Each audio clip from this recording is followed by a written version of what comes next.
Assalamualaikum warahmatullahi wabarakatuh. Ibtida'a limardatillah wa rahmatihil Fatihah. A'udzu billahi minasy syaithanir rajim. Bismillahirrahmanirrahim. Alhamdulillahi rabbil alamin arrahmanir rahim maliki yaumiddin. Iyyaka na'budu wa iyyaka nasta'in ihdinas siratal mustaqim. Siratal ladzina an'amta 'alaihim ghairil maghdubi 'alaihim waladdallin.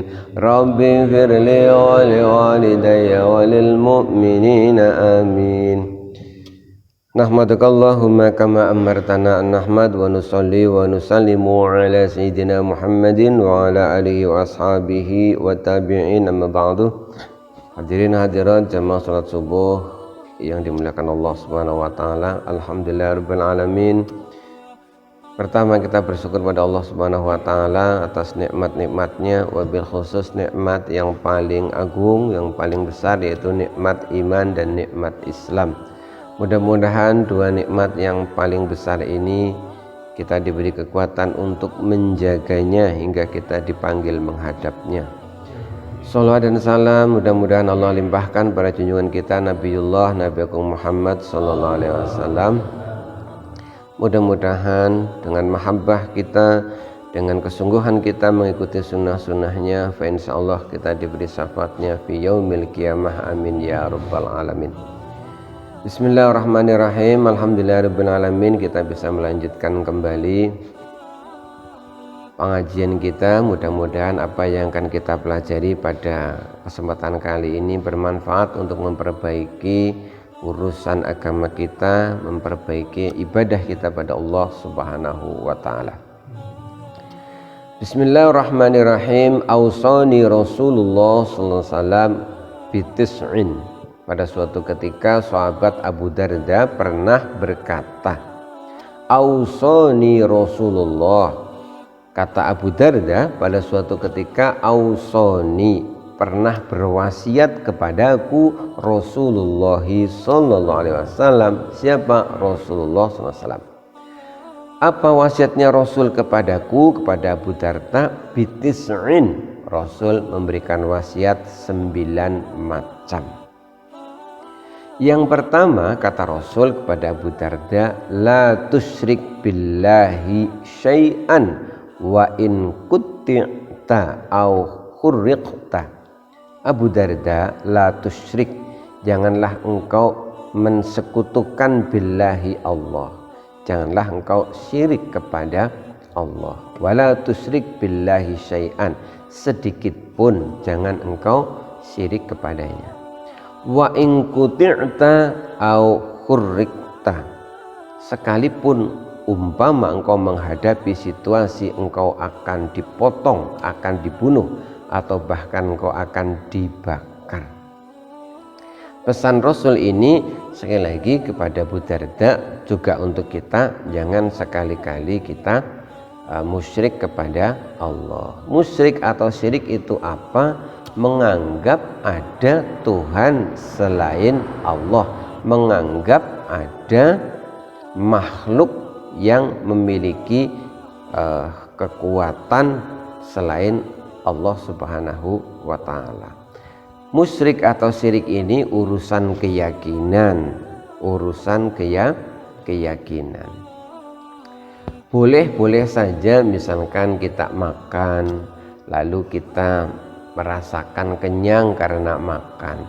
Yang penting tidak sampai meyakini bahwa yang memberi kita kenyang adalah makanan.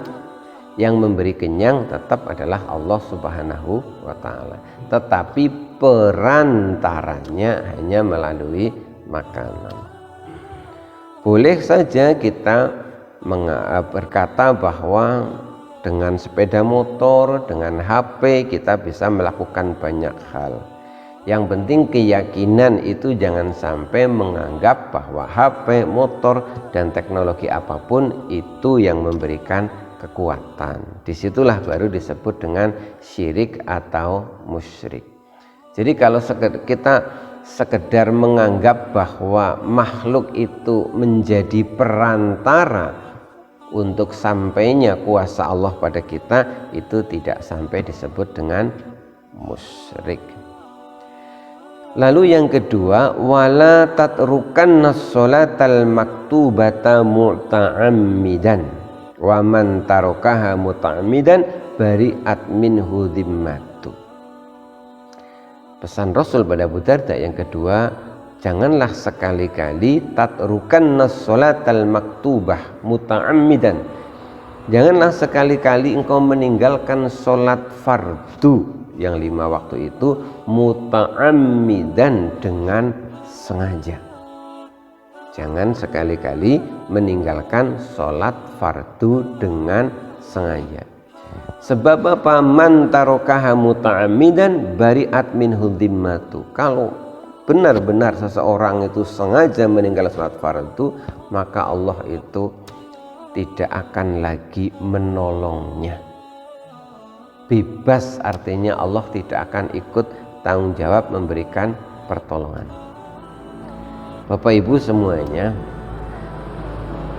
ketika kita meninggal nanti di alam kubur nanti dan sampai di akhirat nanti, Allah itu masih memberikan kepada kita itu kesempatan untuk bisa mengenang kembali saat-saat terindah ketika kita masih hidup di dunia.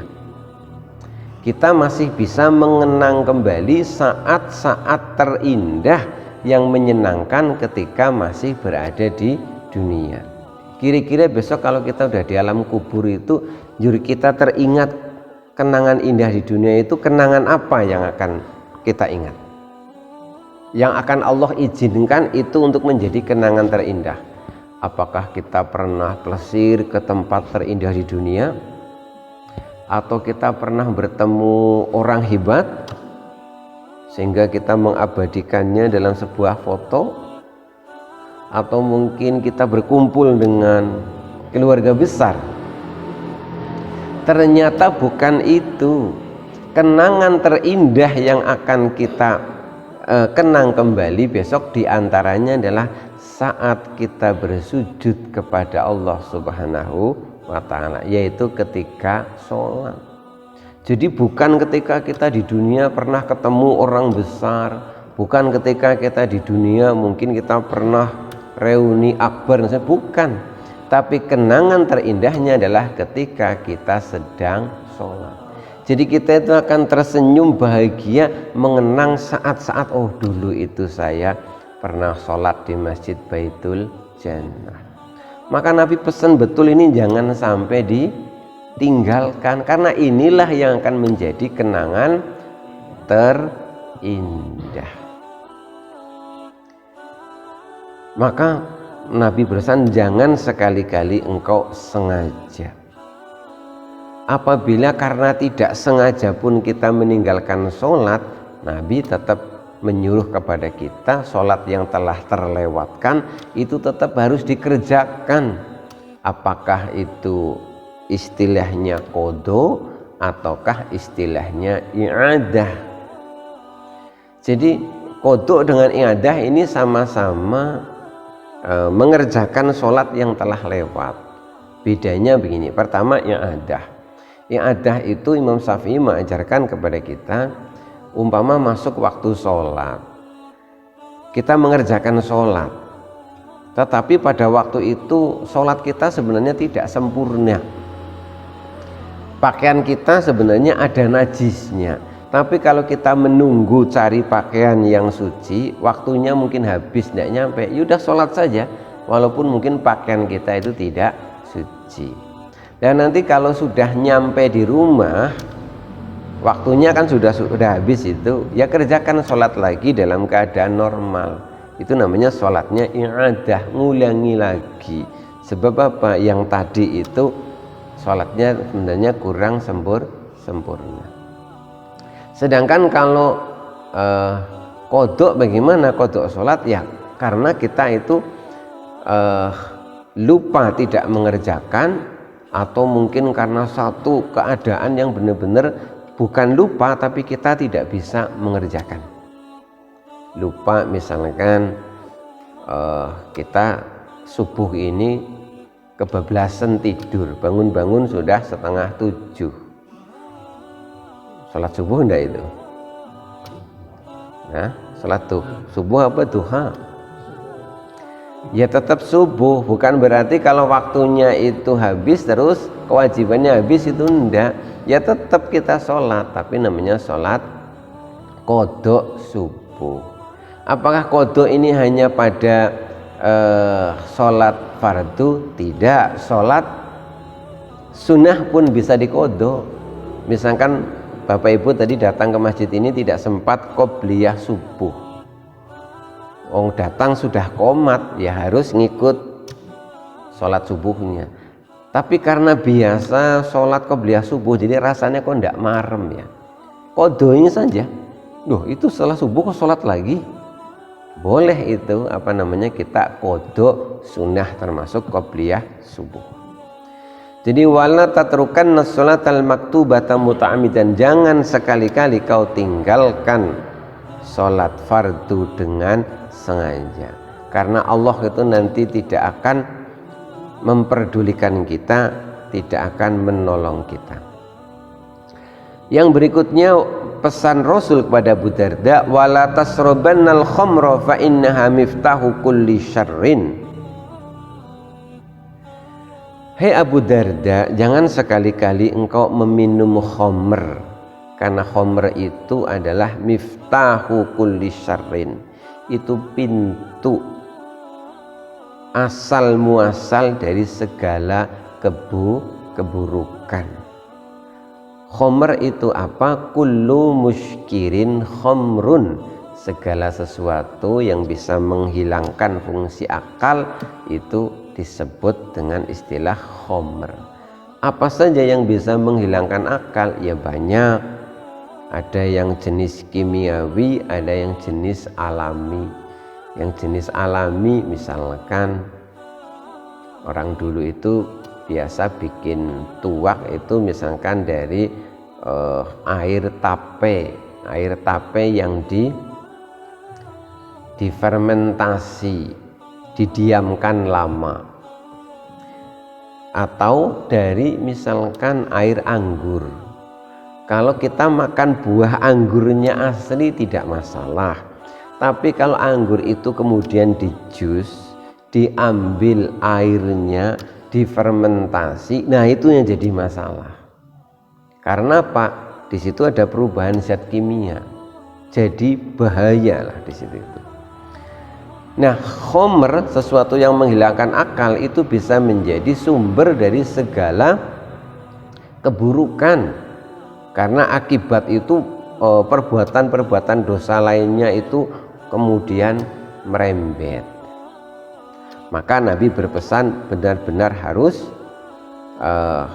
jangan sampai melakukan itu. Kemudian wasiat berikutnya dari Rasul pada Abu Darda, wa ati' walidaika wa in amaroka an takhruja min dunyaka. Jadi pesan Rasul pada Abu Darda, taatilah walidaika, benar-benar taatilah kedua orang tuamu. Wa in amaroka an takhruja min dunyaka, bahkan seumpama seakan-akan kalau orang tuamu perintah kepadamu sesuatu yang sangat berat, antakhruja min dunyaka, memerintahkan kepadamu untuk keluar dari duniamu, misalkan memerintahkan kepadamu untuk menyerahkan seluruh hartamu kepadamu, berikan. Kalau itu perintah orang tua. Jadi Rasul berpesan benar-benar harus taat kepada orang tua. Tetapi ada aturannya, selagi orang tua itu fi ta'atillah. Jadi ketaatan kita pada orang tua, kalau itu ketaatannya orang tua juga masih taat kepada Allah Subhanahu wa ta'ala. Jadi perintahnya ya tidak perintah yang maksiat misalkan. Kemudian yang berikutnya Rasul berwasiat kepada Abu Darda, wala tunazi'anna wulatal amri wa in ra'aita annaka anta. Wahai Abu Darda, wala tunazi'anna, janganlah engkau menentang wulatal amri, janganlah engkau menentang ulul amri, janganlah engkau menentang pemerintah yang sah. Wa in ra'aita annaka anta, sekalipun mungkin engkau merasa bahwa pemerintah pada suatu ketika mungkin salah dan engkau benar. Jadi dalam keadaan apapun kita memang disuruh untuk taat kepada ulil amri atau pemerintah.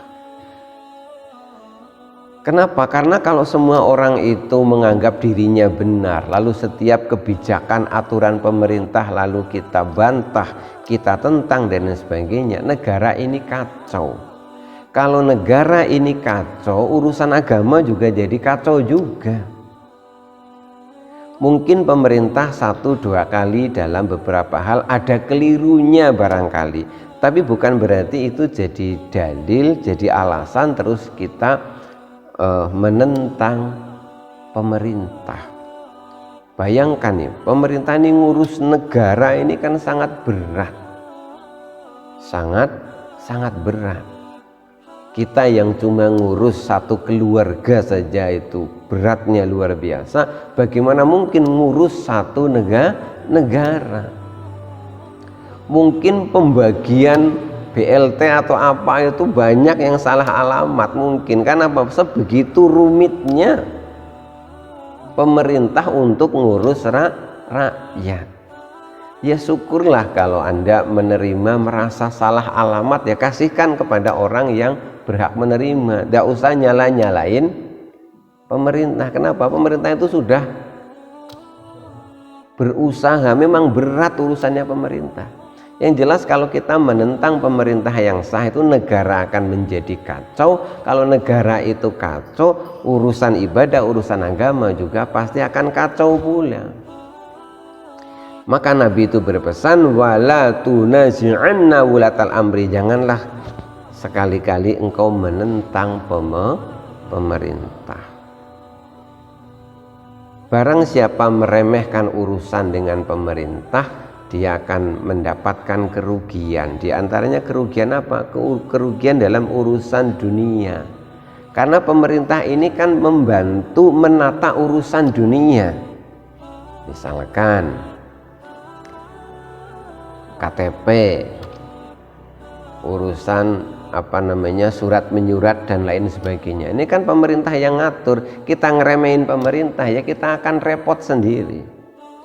Wa in ra'aita annaka anta, jadi sekalipun kita mungkin merasa benar dan pemerintah salah, kita tidak boleh sewenang-wenang terus menentang pemerintah. Berikutnya wasiat Rasul pada Abu Darda, wala tafrir minaz zakhwi, janganlah engkau lari dari medan perang. Berarti seakan-akan ini menjadi pengkhianat. Loh, kalau kita tidak ikut perang tuh bagaimana?